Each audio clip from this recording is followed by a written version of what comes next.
अब आपने देखा कि कांग्रेस पार्टी की तरफ से ही अलग अलग लीडर्स अलग अलग बयान देते हुए नजर आ रहे हैं। आपने कमलनाथ जी को भी सुना, अभी थोड़ी देर पहले आपने प्रियंक खरगे जी को भी सुना। आप सुन लेते हैं कि मनिकम टैगोर का क्या कहना है, क्योंकि एक बार जब ये प्रेस ब्रीफिंग हो रही थी वहां पर केसी वेणुगोपाल का सामने आकर ये कहना था कि कांग्रेस पार्टी जहां तक अपना ऑफिशियल स्टैंड सामने रखे तो सारे धर्मों का वो रिस्पेक्ट करती है। उन्होंने सर्वधर्म संभावना की बात करते हुए नजर आए थे। लेकिन अब हम और भी जो कांग्रेस पार्टी की जो रिएक्शंस आ रहे हैं उन्हें भी एक बार सुन लेते हैं। The problem with Himanta is that for everything he will bring in Congress. DMK is an alliance partner for us, and it's their stand. And our Congress party has made it very clear that we respect all religion. DMK has been having this view on Sanatan Dharma for over 50-60 years. To take DMK's ideological position into other parties, this thing is, it shows their illiterate mindset. आकांक्षा हमारे साथ जुड़ रही है phone line पर। आकांक्षा, good morning. Congress party सर्वधर्म संभावना के बारे में बात करती हुई नजर आ रही है, लेकिन बयान डीएमके के लीडर की तरफ से दिया गया, बचाव में उतर रही हैं बाकी की विपक्षी पार्टियां।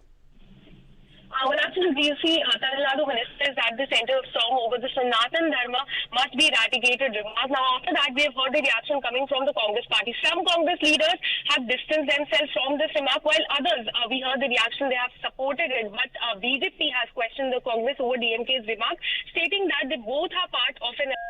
Firstly, Assam Chief Minister Himanta Biswa Sarma had yesterday, in fact, said that that if Rahul Gandhi does not distance himself from the DMK leader, then it will confirm public perception that the party is anti-Hindu. After that, we saw the reaction coming from Congress leader Manikam Tagore. He said that the problem with Himanta Biswa Sarma is that for everything he will bring Congress. This is a speech made by DMK leader. He should not get confused. DMK is an alliance partner. It's their stand. So clearly distancing himself from the remark that has been made by However, on the other hand, we heard the reaction coming from Priyank Kharge. He has said that any religion that does not...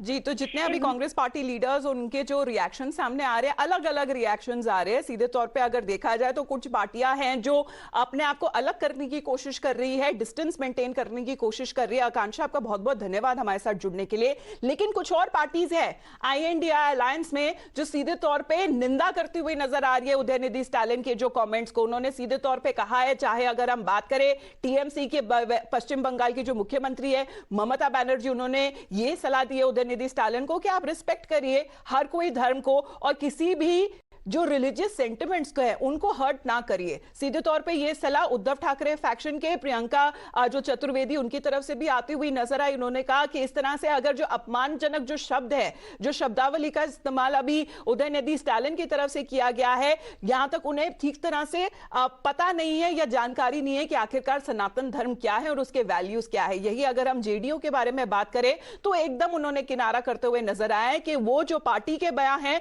वो DMK की तरफ से ही हैं और वो DMK best है अपने जो व्यूज है उन्हें समझाने के लिए। इसका कोई लेना देना नहीं है INDI अलायंस से। We should not involve in any matter which may harm any section of society. Maybe he's a genius, so he may not be knowing that. But from my side, I can give my views that I also came to know this, but I do not know from which vision they have said so. I feel that they have to respect every religion. हम सभी धर्मों को समान दृष्टि से देखते हैं, आदर की दृष्टि से देखते हैं। किसी को भी किसी धर्म विशेष के बारे में नकारात्मक और ऑब्जेक्शनेबल टिप्पणियां करने का अधिकार नहीं है। जो बयान श्री मारन का है ये उनका निजी बयान है, इसका इंडिया से कोई वास्ता नहीं है। और इंडिया में शामिल जो समाजवादी प्रवृत्ति के लोग हैं वो हिंदू की जाति व्यवस्था से असहमति रखते हैं। जाति आधारित समाज नहीं होना चाहिए, इसमें समानता होनी चाहिए, उसके पक्षधर हैं। लेकिन सनातन धर्म को उखाड़ कर फेंकना, समाप्त करना, ऐसी जो फिलोसफी है उसके हम पक्षधर नहीं है, उसकी हम निंदा करते हैं। तो ये रही रिएक्शंस जहां तक INDA अलायंस की तरफ से आते हुए नजर आ रहे हैं। लेकिन यहां पर अगर हम बीजेपी के बारे में बात करें तो सीधे तौर पे गांधी परिवार से सवाल उठाते हुए नजर आ रहे हैं बीजेपी के नेता और मुख्यमंत्री। हमने देखा है कि सीधे तौर पे पूछ रहे कि आखिरकार इस मुद्दे पर चुप्पी क्यों नहीं तोड़ रहे गांधी परिवार। देखिए, स्टालिन से मेरा बहुत प्रॉब्लम नहीं है, मेरा प्रॉब्लम कांग्रेस से है।